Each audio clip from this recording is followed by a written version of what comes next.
Assalamualaikum warahmatullahi wabarakatuh. Salam sehat untuk semua. Salam guru penggerak, tergerak, bergerak, menggerakkan. Perkenalkan, nama saya Lia Khairia SPD. Saya adalah calon guru penggerak angkatan 8 dan saat ini saya aktif mengajar di SD Negeri Impres Kalibogo Nabire.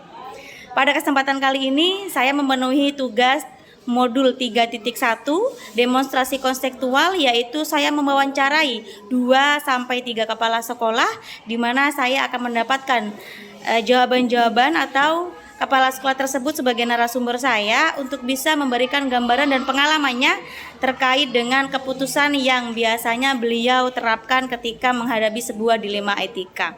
Terima kasih, selamat menyaksikan.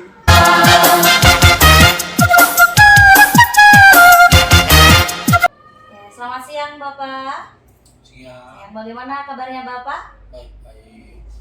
Bapak, adapun maksud dan tujuan saya mengadakan pertemuan dengan Bapak yaitu saya ingin mewawancarai Bapak terkait dengan tugas saya demonstrasi konseptual modul 3.1 mengenai Bapak sebagai narasumber saya untuk bisa memberikan jawaban-jawaban berdasarkan pertanyaan yang akan saya paparkan kepada Bapak. Apakah Bapak bersedia? Bersedia. Namun saya akan memberikan Bapak waktu dan kesempatan untuk memperkenalkan diri Bapak terlebih dahulu. Ya. Nama saya Peter Hambiri, SPDK, jabatan Kepala SD Negeri Impres Kalibogo, Kabupaten Nabire, Provinsi Papua Tengah. Kalau dengan saya sudah kenal Bapak ya? Nah, Iya. Saya merupakan wali kelas 5 dan saat ini saya berada dalam pendidikan guru penggerak angkatan 8. Oke Bapak.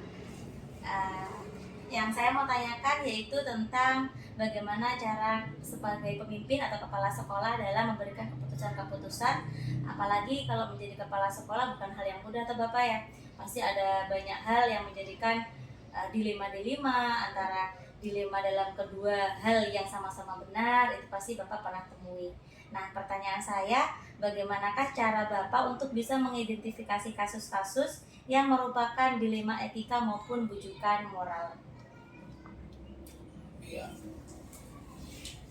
Jadi kalau kita sebagai pemimpin kita harus bijaksana mengambil keputusan di dalam menghadapi masalah-masalah yang dilema. Pertama, menyangkut kepemimpinan kita terhadap bawahan.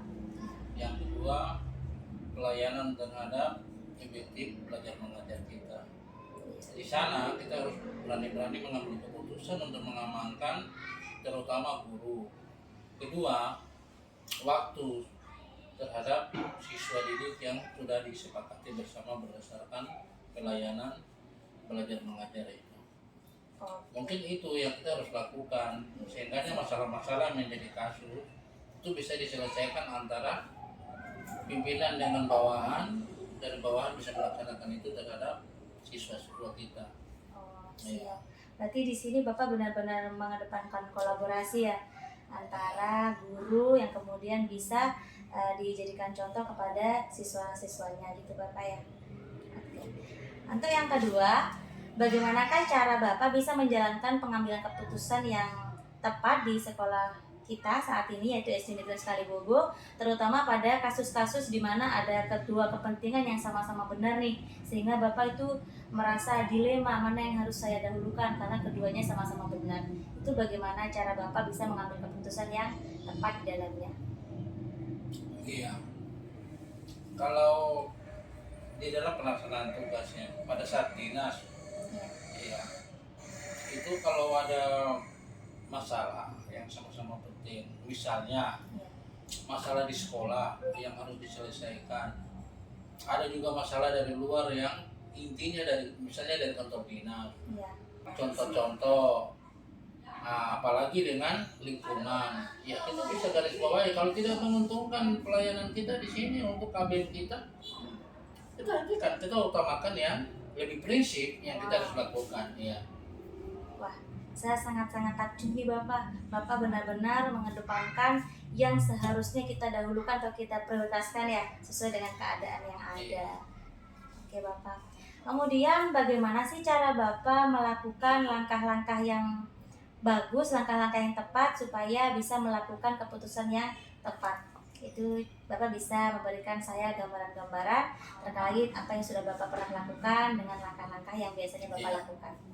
Jadi menyangkut tugas kita di dalam mengambil keputusan untuk mengamankan pelayanan kita di dalam proses KBM kita di FDM sekali itu, wajiblah Bapak harus bangun koordinasi. Kalau keputusan Bapak itu prinsip atau Bapak lebih mementingkan keputusan Bapak sendiri, berarti kita sudah tidak bisa melakukan apa-apa di dalam tugas kita. Setelah ada data, ada informasi dari beberapa staf yang Bapak bisa tukar pikiran dengan mereka untuk mengambil data bagaimana kelemahan Bapak atau kekurangan Bapak di mana, hal-hal apa yang Bapak harus lakukan, kemudian perubahan-perubahan tentang pelaksanaan KBM di sekolah kita, apa yang kita harus lakukan. Disitulah baru Bapak harus mengumpulkan semua untuk kita duduk bicarakan apa-apa saja yang perlu kita harus lakukan. Barulah bisa kita jalan. Kalau Bapak ambil keputusan sendiri Bapak tidak bisa, kecuali ada masalah fatal, misalnya di dalam sekolah ini ada pihak lain yang tidak berhubungan dengan tugas kita, ya Bapak langsung ambil langkah. Mungkin seperti begitu. Oh ya, yang bisa saya ambil kesimpulan untuk yang langkah-langkah adalah yang pertama Bapak membangun koordinasi tadi ya, kemudian bertanggung jawab dan mengkonfirmasi bahwa benar itu permasalahannya ada, dan yang terakhir pasti evaluasi diri. Oke Bapak. Kemudian hal-hal apa saja yang selama ini Bapak anggap sudah efektif dalam pengambilan keputusan pada kasus-kasus dilema etika? Iya, jadi yang pertama itu menyangkut kesejahteraan guru itu dulu. Yang kedua non fisik, misalnya kebersihan, kerapian, dan lain-lain itu kita harus perhatikan, kelengkapan misalnya buku dan lain-lain. Sementara itu kan kita harus jalani, kita harus melihat kepada kebutuhan apa yang seharusnya kita utamakan, karena di dalam pelayanan kebutuhan itu juga dapat diukur berdasarkan program. Jadi tidak bisa kita lakukan sesuatu yang tidak diprogramkan. Benar. Oke, Bapak. Jadi hal-hal yang dianggap efektif yang sudah dilakukan yaitu adanya kesejahteraan guru, melengkapi fasilitas dan administrasi sekolah, dan ada program-program yang relevan sehingga memudahkan kita dalam mengambil keputusan yang tepat. Baik Bapak. Untuk selanjutnya hal-hal apa ya saja yang selama ini merupakan tantangan tersendiri nih bagi Bapak ketika Bapak ingin mengambil keputusan pada saat kasus-kasus dilema etika sedang Bapak jalani? Kita lihat ketertiban mereka di sekolah ini kalau tidak memenuhi aturan, artinya disiplin mereka, kehadiran mereka di sekolah ini tidak memenuhi syarat, kita keluarkan untuk mengamankan kita punya data sekolah. Data dapur itu paling utama, jadi tidak merugikan kita di dalam menggunakan uang sekolah itu pertama. Kedua, mutu pendidikan. Nah, itu masalah yang selama ini Bapak pertimbangkan. Ya, berarti tantangannya ada unsur kekeluargaan, tetapi Bapak juga harus merelevankan bahwa mereka benar-benar punya prioritas tinggi terhadap dunia pendidikan. Iya. Gitu ya. Oke, siap Bapak. Untuk yang selanjutnya, apakah Bapak memiliki sebuah jadwal tertentu dalam sebuah menyelesaikan kasus dilema etika? Apakah Bapak langsung membuat keputusan secara langsung atau Bapak membuat jadwal terlebih dahulu nih? Ya, jauh lebih bagus. Ada jadwal terlebih dahulu. Oh iya, ada jadwal. Jadwal. Jadi misalnya itu harus dilakukan, berarti Bapak sudah harus merencanakan kapan kita bisa laksanakan itu. Kemudian apakah yang perlu saya sampaikan ini bisa dilaksanakan atau tidak. Harus ada pertimbangan-pertimbangan. Sehingga apa yang kita pikirkan dan apa yang kita programkan itu bisa terlaksana. Sekali Bapak ya, benar bahwa kalau kita mau menyelesaikan sesuatu harus ada prosedur dan rencana toh supaya matang, supaya keputusan kita itu tepat gitu Bapak ya. Oke, selanjutnya Bapak, saya ingin tahu nih apakah ketika Bapak mengambil keputusan itu ada seseorang maupun faktor-faktor yang selama ini mempermudah Bapak dalam mengambil keputusan? Mungkin Bapak biasanya ada bersaling tukar cerita kepada siapa sehingga ada wawasan-wawasan tertentu untuk bisa mengambil keputusan. Ya, jadi bagi Bapak, kita kaum sosial, Oh iya, ya kita kaum sosial itu wajib kita harus membangun komunikasi. benar. Ya. Di dalam komunikasi itu, hasil keputusan itu kita pasti akan mutlak untuk dilaksanakan. Karena kan tidak mungkin Bapak mengambil keputusan sendiri. Tetapi Iya. kalau hal fatal yang misalnya itu adalah kewenangan Bapak selaku pimpinan di sini dan bagi Bapak masalah itu merugikan, secara spontanitas Bapak langsung mengambil keputusan. Oh, mantap. Tetapi kalau itu menyangkut tugas Bapak yang menyangkut rutinitas Bapak sebagai pimpinan di sini untuk mengawasi pelayanan PKBM itu sendiri, pelayanan proses belajar mengajarnya itu sendiri, nah, Bapak jauh lebih bagus harus koordinasi. Karena di bawah Bapak kan stafnya Bapak ini kan kekuatannya Bapak. Ya, benar. Nah, gagasannya Bapak ada di mereka. Begitu loh.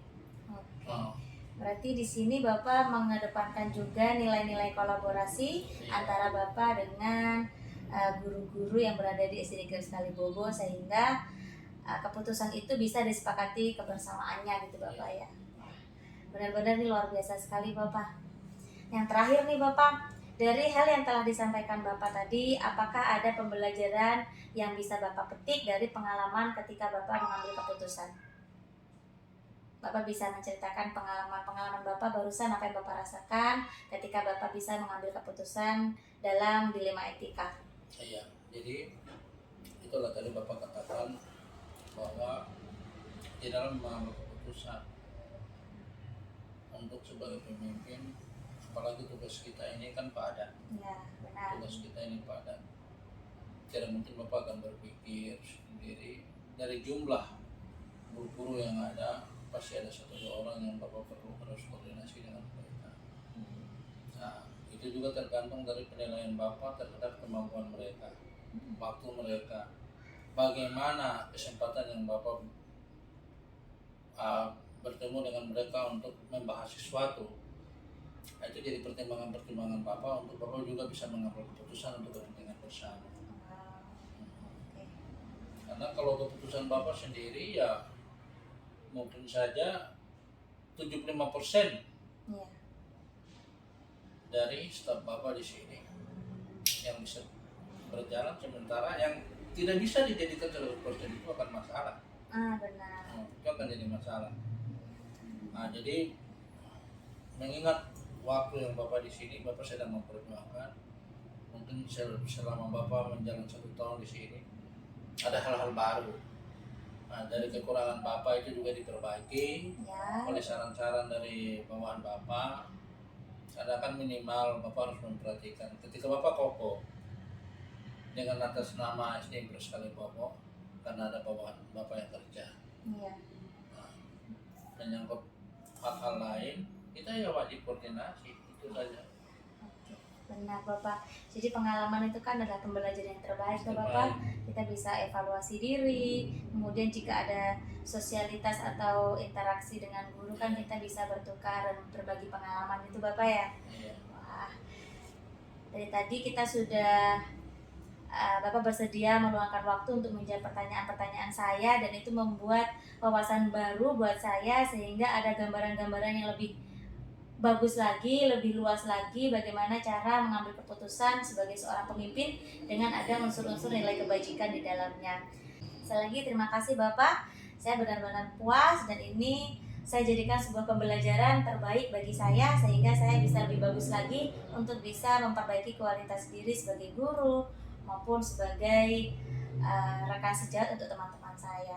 Terima kasih Bapak waktunya, selamat siang. Ya.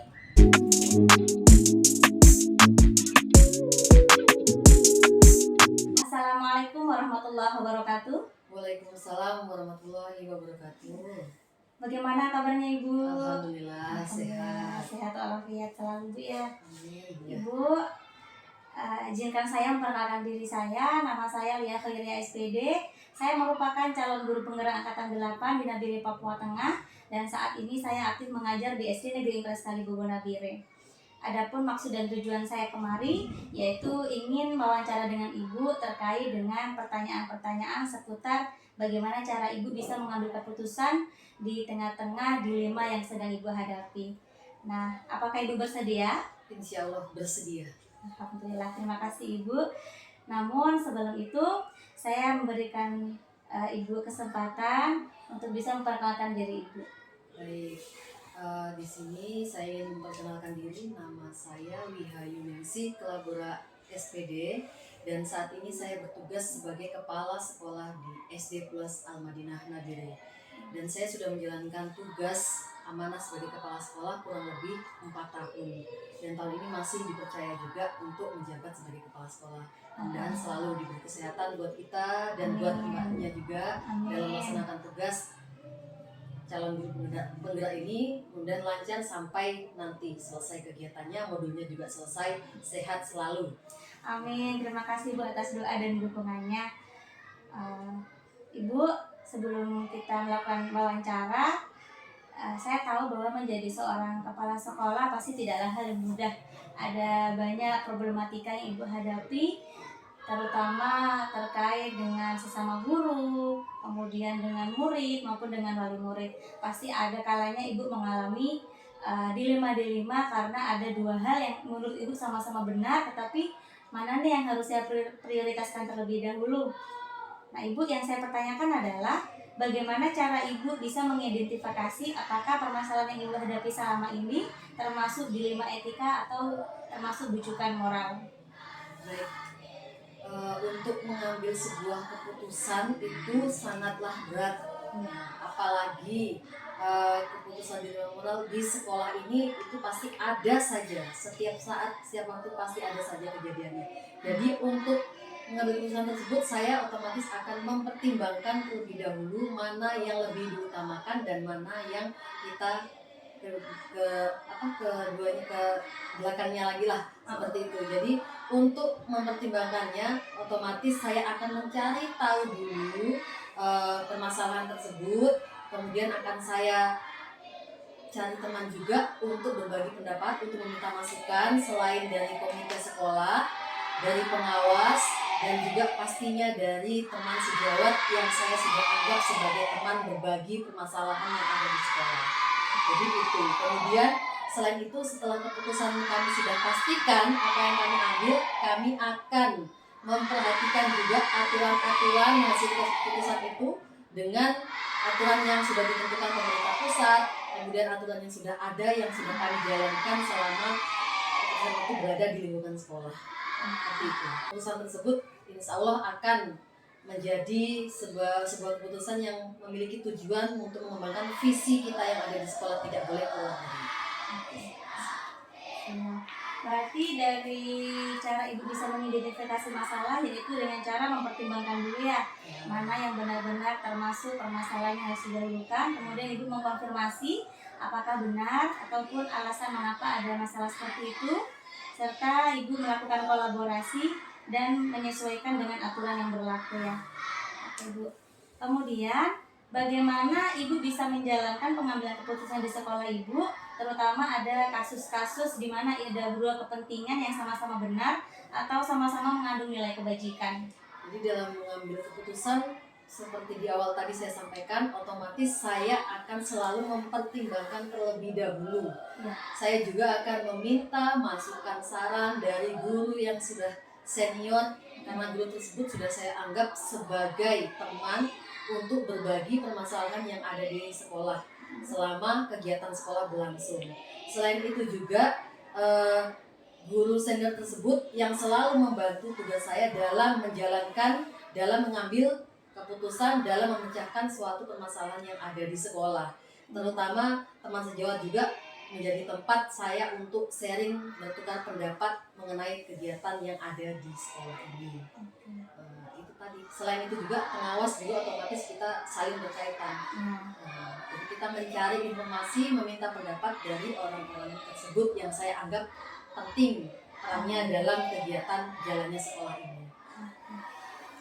Berarti dari cara ibu mengambil keputusan yaitu tadi mempertimbangkan terlebih dahulu dan berdiskusi dengan rekan sejawat yang benar-benar berpengalaman di dalamnya, serta meminta bantuan kepada pengawas apabila dibutuhkan, yang pasti dengan relevan dengan kasus yang sedang dihadapi ya Bu ya. Sesuai, disesuaikan juga. Iya. Baik Bu, kemudian yang saya pertanyakan adalah langkah-langkah atau prosedur seperti apa yang biasanya Ibu lakukan selama Ibu bisa mengambil keputusan-keputusan tersebut?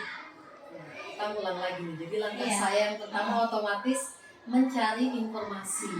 Nah, itu yang pertama. Kemudian informasi tersebut jika sudah kita tahu kendalanya di mana, permasalahan tersebut, otomatis setelah itu saya akan berbagi informasi tersebut, kemudian melakukan analisis, ya analisis dalam mengambil sebuah keputusan tersebut. Langkah-langkahnya cari informasi, kemudian kita analisis, cari akar masalahnya, kemudian akhirnya kita temukan solusi yang terbaik untuk mengambil keputusan tersebut. Memang benar Bu ya, kalau kita nggak konfirmasi masalah itu, analisis seperti apa, itu akan membuat kita salah dalam melangkah ya Bu ya. Jangan sampai justru keputusan kita menimbulkan permasalahan baru nih. Benar sekali. Iya. Iya. Oke Bu, menarik sekali Bu. Selanjutnya, hal-hal apa saja sih yang Ibu anggap selama ini sudah efektif dalam pengambilan keputusan pada kasus-kasus dilema etika yang sedang Ibu hadapi? Baik, sebuah keputusan yang diambil bisa saya anggap itu pasti efektif, insya Allah.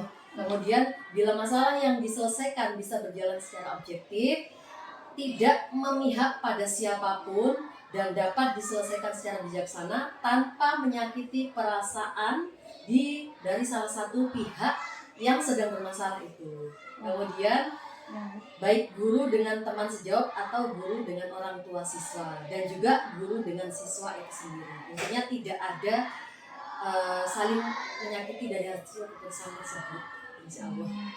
Ini poin terpenting nih Bu, kalau kita mengambil keputusan harus objektif ya. Padahal kalau kenyataan sekarang yang ada pasti ada unsur-unsur subjektif yang membuat kita tuh bingung ini, kalau takutnya nanti yang di sana merasa kok enggak saya, kok bukan saya gitu Bu ya. Memang ini yang susah sekali. Kemudian Ibu juga mempertahankan relasi hubungan sehingga keputusan Ibu tidak merusak hubungan tersebut ya Bu ya.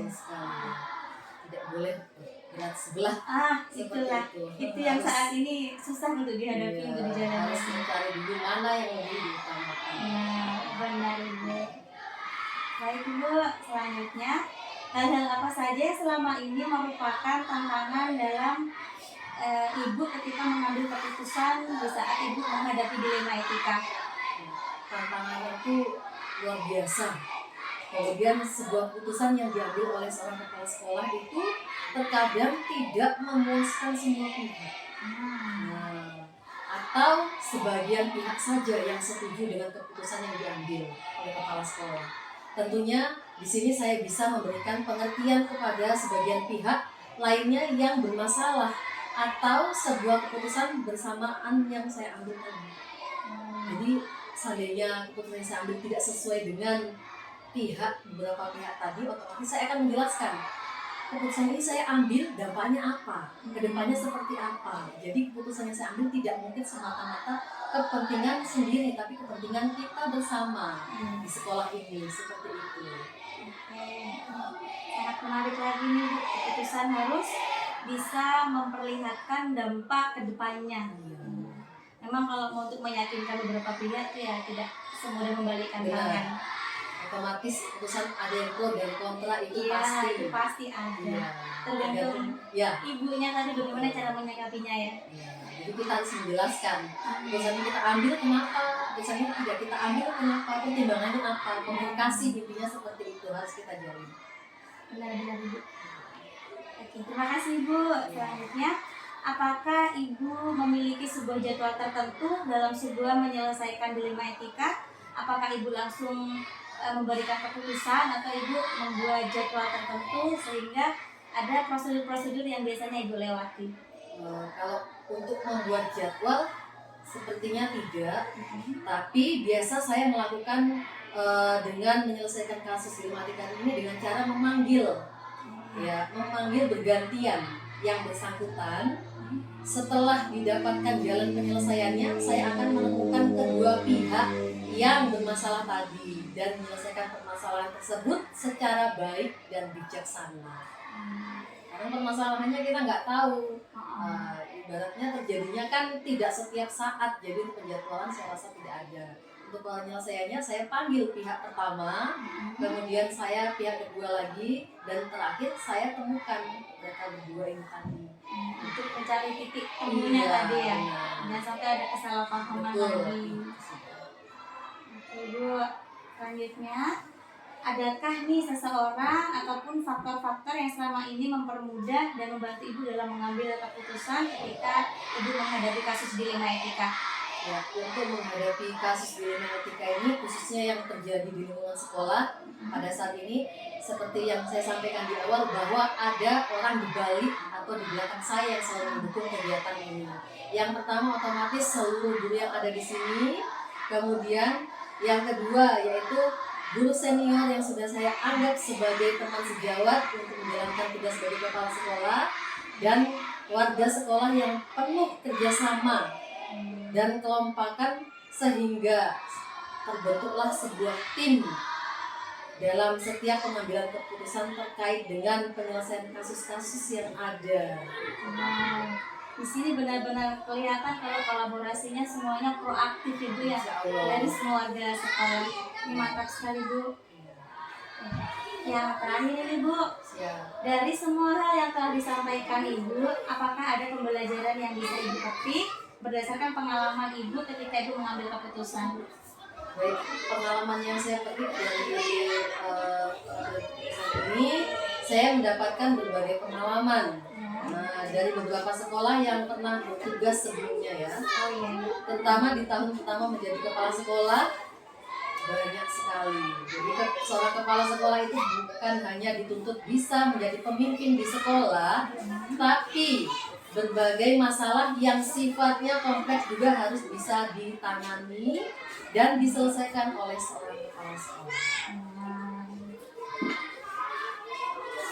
Ini memang pengalaman itu adalah guru yang terbaik Bu ya. Benar sekali. Dengan pengalaman Ibu bisa menyelesaikan masalah, bahkan jika ada permasalahan yang variatif, pasti akan muncul ide-ide Ibu yang bersifat solutif yang relevan dengan permasalahan yang Ibu hadapi. Betul sekali. Sekali Ibu, terima kasih atas waktu dan kesediaan Ibu terkait dari pemaparan pertanyaan saya kepada Ibu. Jawaban-jawaban yang Ibu sampaikan kepada saya benar-benar membuka wawasan baru untuk saya, sehingga saya yang sebagai guru harus bisa membuat keputusan yang benar-benar realistis sesuai fakta. Jangan sampai keputusan saya justru berpihak kepada pihak-pihak yang berkelompok kecil, maksudnya ada pihak lain yang saya tinggalkan, tetapi keputusan harus bersifat objektif.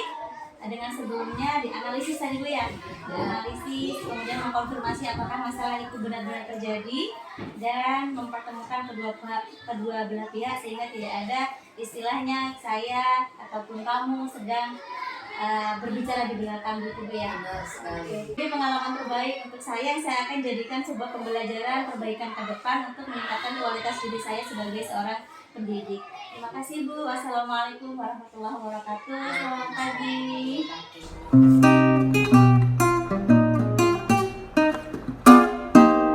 Selamat pagi Bapak. Ya, selamat pagi. Bagaimana kabarnya Bapak? Ya, puji Tuhan, baik. Alhamdulillah, sepertinya selalu 45 nih. Ya, Bapak izinkan saya untuk memperkenalkan diri saya. Nama saya Lia Khairia SPD. Saya adalah calon guru penggerak angkatan 8 di Nabire, Papua Tengah, dan saat ini saya aktif mengajar di instansi SD Negeri 4 Kalibebo Nabire sebagai wali kelas 5. Sebelum kita memulai wawancara nih Bapak bisa memperkenalkan diri Bapak terlebih dahulu. baik, saya akan memperkenalkan diri saya, terutama nama saya, ya saya Waroi SPD. Tugas saya sebagai Kepala SD Negeri Impres Wamijaya, Distrik Yaur, Provinsi Papua Tengah. Oke, terima kasih Bapak. Adapun maksud dan tujuan saya datang kemari yaitu untuk kegiatan wawancara terkait tentang bagaimana cara pemimpin untuk mengambil sebuah keputusan di tengah-tengah dilema, tetapi masih ada nilai-nilai kebajikan di dalamnya. Apakah Bapak bersedia untuk memberikan jawaban atau sebagai narasumber saya? Ya, saya bersedia. Oke, baik Bapak. Kita tahu bahwa menjadi seorang pemimpin bukan hal yang mudah. Pasti ada banyak problematika yang Bapak hadapi ya selama menjabat sebagai kepala sekolah. Problematika itu kadang membuat kita dilema karena ada dua hal yang sama-sama benar sehingga kita bingung nih mau memutuskan yang mana dulu. Ya kan Bapak ya? Ya, benar. Ya. Bapak, yang mau saya tanyakan adalah bagaimana cara Bapak mengidentifikasi kasus-kasus yang apakah itu merupakan dilema etika ataupun bujukan moral? Ya, kalau melihat dari proses belajar mengajar di setiap hari, terutama untuk guru yang mengajar di kelas, tapi juga sebagai kepala sekolah, ya saya wajib memberikan kontribusi dalam hal ini memperhatikan hal-hal yang menjadi dilema di sekolah itu, terutama pada siswa. Kadang siswa sering tidak masuk, kadang juga tidak mengikuti pelajaran dengan seksama, sehingga itu menjadi satu dilema untuk ketika siswa itu mau kita naikkan kelas dan lain sebagainya. Nah, itu menjadi dilema. Tapi dalam hal ini ya selain itu sebelum keputusan itu kita berikan, ya biasa kita perlu dapatkan dengan dewan guru. Kemudian guru yang sebagai guru kelas atau wali kelas, kita juga minta keterangan terkait dengan bagaimana siswa itu agar supaya ya kita harus memberikan sebuah kontribusi, artinya bahwa anak itu harus dinaikkan kelas, karena untuk pendidikan dasar baik tingkat SD maupun SMP itu anak wajib naik kelas. Nah, sehingga kalau ada hal yang mungkin dianggap kurang oleh guru bahkan kepala sekolah, maka itu perlu kita melihat kira-kira hal apa yang perlu kita tingkatkan di sana.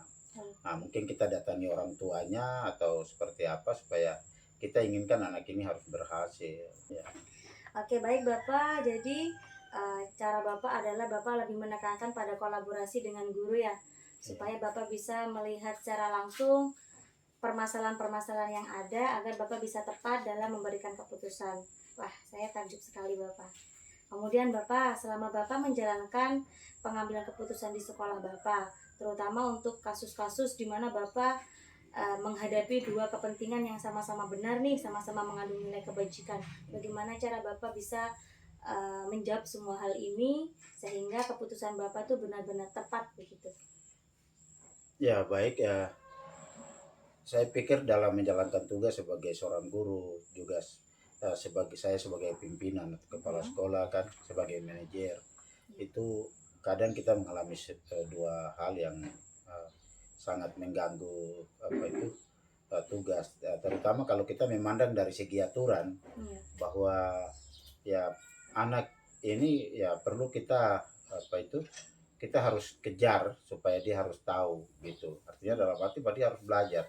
Tapi kalau anak itu kemudian ada hal-hal yang ditimbulkan dari anak itu sendiri yang menyebabkan anak kita harus tahan, di sini ada kebijakan yang sebagai pimpinan saya harus ambil, karena ya sudah diamanatkan oleh aturan pendidikan Permendikbud, ya saya lupa nomornya, tapi Permendikbud itu mengatakan bahwa setiap anak sekolah dasar dan sekolah SMP itu sama-sama pendidikan dasar yang anak itu harus dinaikkan.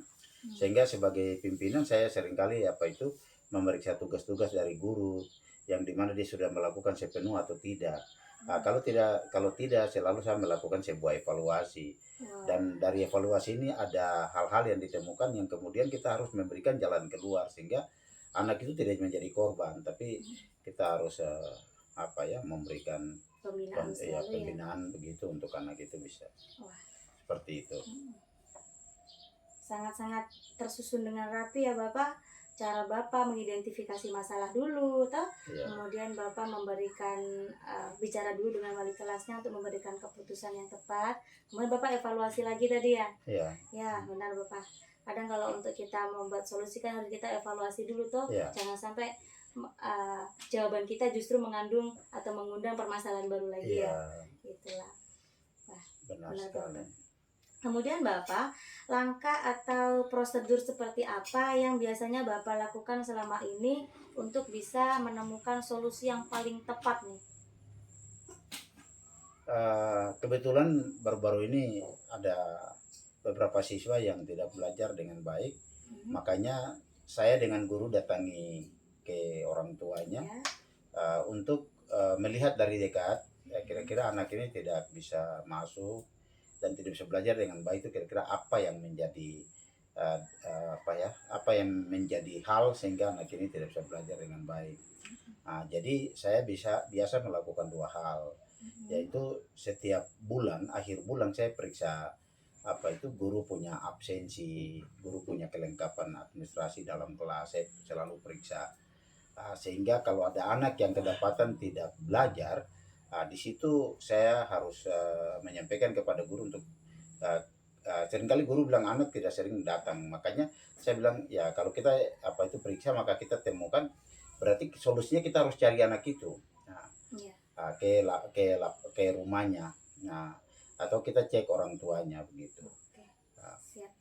Berarti prosedurnya tadi melakukan visitasi ke rumahnya dan Iya, mengajak secara langsung orang tua terlibat aktif di pendidikan anak ya. iya, Karena kita sama-sama tahu bahwa anak lebih banyak waktu di rumah bukan di sekolah. Jadi Iya. orang tua berperan penting nih. Untuk selanjutnya Bapak, apa saja nih hal-hal yang selama ini Bapak sudah anggap efektif dalam pengambilan keputusan pada kasus-kasus dilema etika dari Bapak? ya, untuk hal-hal yang sudah efektif, saya sebagai pimpinan sendiri sudah berjuang dan berupaya untuk menyiapkan perangkat mengajar, Ya. karena perangkat mengajar ini adalah merupakan satu hal yang perlu ditahu oleh guru dalam menunaikan tugasnya. Ya. Sehingga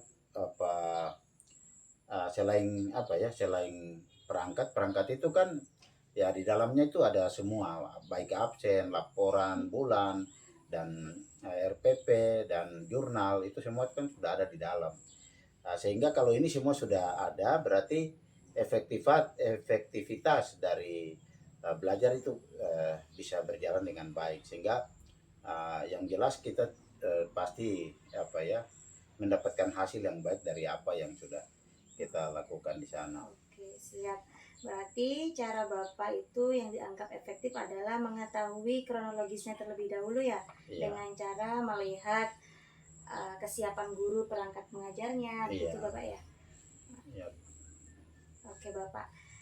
Untuk selanjutnya, hal-hal apa saja yang selama ini merupakan tantangan nih dalam pengambilan keputusan ketika Bapak dihadapkan oleh kasus-kasus yang membuat Bapak merasa dilema? Iya, Tantangannya yang nih, Bapak. menjadi tantangan itu saya melihat di lapangan ya, di sekolah itu ya tantangannya cukup besar. Yang terutama saya melihat guru sebagai pembimbing atau pengasuh di kelas, itu saya melihat guru belum begitu memahami tentang tugasnya dengan baik. Sehingga kadang anak sering disudutkan kalau tapi seringkali saya menyampaikan kepada guru bahwa guru harus selalu memberikan hal yang terbaik buat anak. Iya. Karena kalau tidak ya saya juga sebagai pimpinan ya merasa kalau anak itu katakanlah dia tidak bisa berhasil, maka itu menjadi sebuah tantangan buat saya. Dan untuk keluar dari tantangan itu ya saya menyiapkan gurunya. Saya memberikan pemahaman kepada guru tentang bagaimana tugas-tugas yang harus diemban untuk dapat berpihak kepada anak. Oke Bapak, jadi tantangan Bapak adalah menyiapkan guru-guru yang benar-benar siap dalam mendidik muridnya ya, tidak hanya mendidik tetapi menjadi pengasuh tadi ya, Ya. pembimbing, penuntun gitu. Ya, kemudian guru juga harus memberikan konseling, Ya, konseling betul. kepada anak, bimbingan dan bimbingan konseling. konseling. Ya, itu tadi. Tapi terkait dengan tantangan yang tadi, ya tantangan untuk bagaimana keputusan yang mau kita ambil ini. Itu tantangan itu adalah tadi seperti yang saya katakan di bagian yang berikut, bahwa kadangkala terjadi ketidakpahaman Ya. dari pendidik sendiri tentang tugas-tugasnya. Kalau guru telah memahami tugasnya dengan baik, keterpanggilan itu, maka tidak perlu kita terlalu banyak memerintah karena tugasnya Iya. terhadap dia mengetahui. Berarti ada kesenjangan pemahaman Hmm, guru tentang profesinya tuh seharusnya tidak hanya ngajar saja di kelas, Iya, tapi betul. ada asih, Iya. asuh juga ya. Iya. Oke Bapak, mantap sekali Bapak. Saya semakin terbuka nih bagaimana cara saya menjadi seorang guru yang benar-benar bagus untuk dan tepat dalam memberikan bimbingan kepada anak-anak saya nantinya. Bapak, apakah Bapak memiliki sebuah jadwal tertentu dalam sebuah penyelesaian kasus dilema etika? Apakah Bapak langsung menyelesaikan di tempat atau Bapak memiliki jadwal untuk menyelesaikannya, semisal Bapak rapatkan dulu, atau bagaimana prosedur yang biasanya Bapak jalankan? Terima kasih. Ini terkait dengan mekanisme apa yang harus saya Ya, tempuh dalam menyelesaikan masalah. kasus atau masalah ini.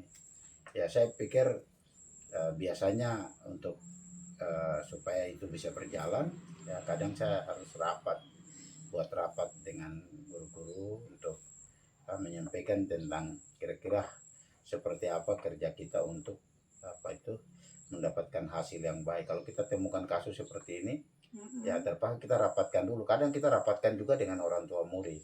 Wow. Untuk kita menyampaikan bahwa anak ini kadangkala melakukan hal-hal yang bertentangan dengan aturan yang ada di kelas, bahkan di sekolah.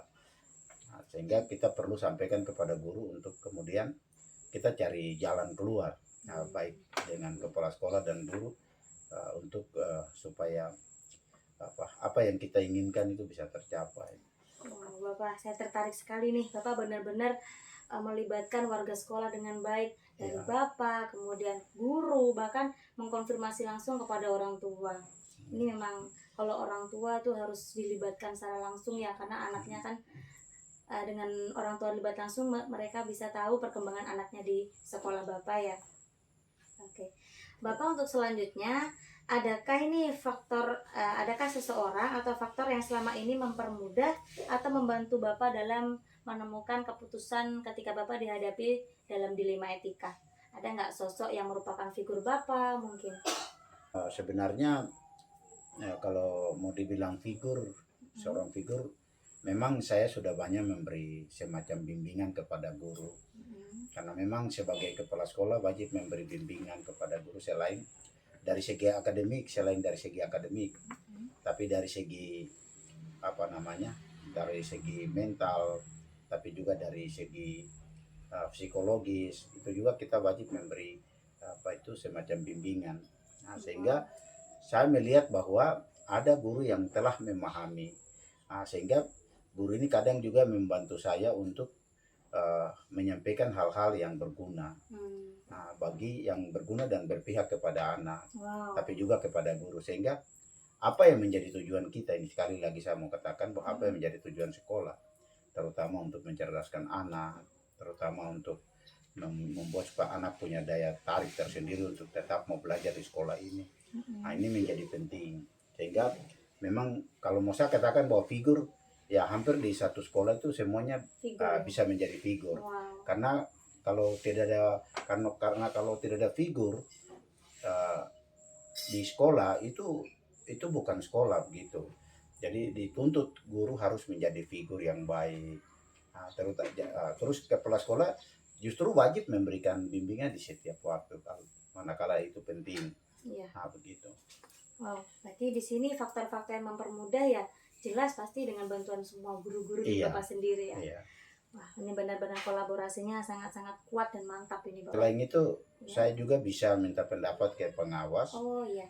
Pengawas dan stakeholder yang ada di Oh, sekitar betul. sekolah, bagaimana supaya bisa memberi dukungan moral, ya. Oh. Karena kalau menyampaikan dukungan moral saja itu juga sudah menambah semacam amunisi begitu bagi kami sebagai penyelenggara pendidikan di sekolah Ya. itu bisa dapat berjalan Wow. dengan baik. Ada faktor dari yang membantu adalah pengawas dan jajarannya ya, sehingga kita punya stabilitas sekolah berjalan dengan baik, semuanya efektif ya Bapak ya. Iya. Nah, dari semua hal yang telah disampaikan Bapak, pembelajaran apa sih yang Bapak bisa petik dari pengalaman Bapak dalam mengambil keputusan dilema etika? Ya, pembelajaran yang harus kami lakukan, bahkan mungkin saya sudah lakukan. Nah, kebetulan saya ini sebelum jadi kepala pernah menjadi seorang guru. Wow. Dan Berapa tahun nih Bapak kalau boleh tahu? Saya menjadi guru itu sekitar 20 tahun. 20 tahun, waduh. Dan menjadi guru kelas 6 itu sekitar 15 tahun. Wah, luar Nah, biasa Bapak. Sehingga dari perjalanan yang panjang itu, nah, saya menemukan sendiri apa yang sesungguhnya saya harus lakukan agar supaya siswa, guru itu sepertinya ada tempat bagi mereka di sekolah. Nah, terus pembelajaran yang saya ambil itu yang pertama itu kebersamaan. Kebersamaan dari guru, pimpinan dan guru.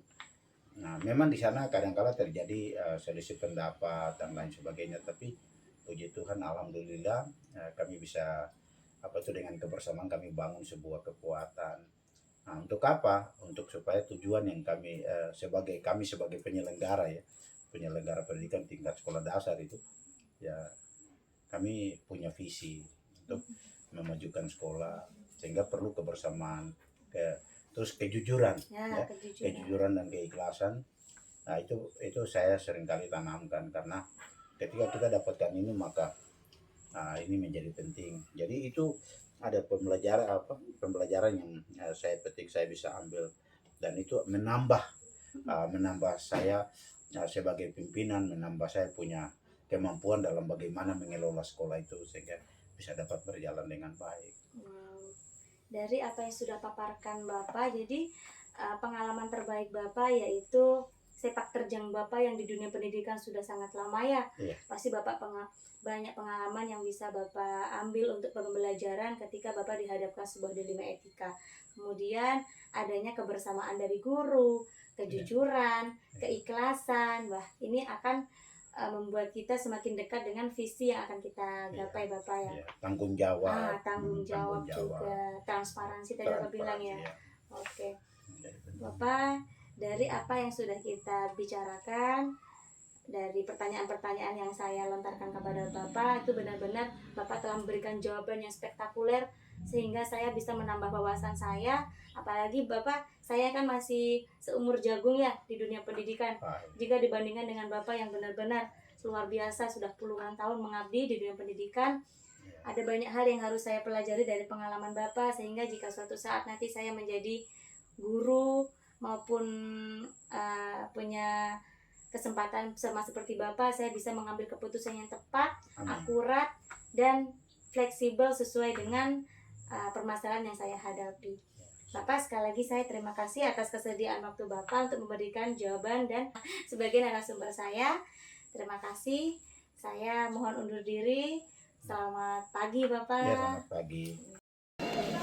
Alhamdulillahirrabbilalamin.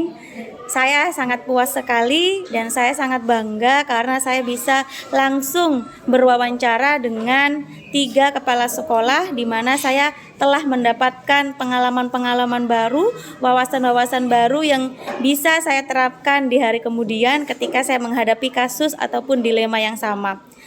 Para kepala sekolah yang telah bersedia menjadi narasumber saya benar-benar memberikan sikap yang terbuka dan mau untuk berbagi kisah dan kasih ketika beliau dihadapi sebuah permasalahan di sekolahnya. Dari apa yang telah 3 kepala sekolah paparkan, ada beberapa hal yang mungkin berbeda tetapi mempunyai satu tujuan, yaitu adanya kebersamaan dan visi sekolah yang tercapai sesuai dengan tujuan yang telah disepakati bersama. Demikian yang bisa saya paparkan dan saya ulas berdasarkan hasil wawancara kepada 3 kepala sekolah.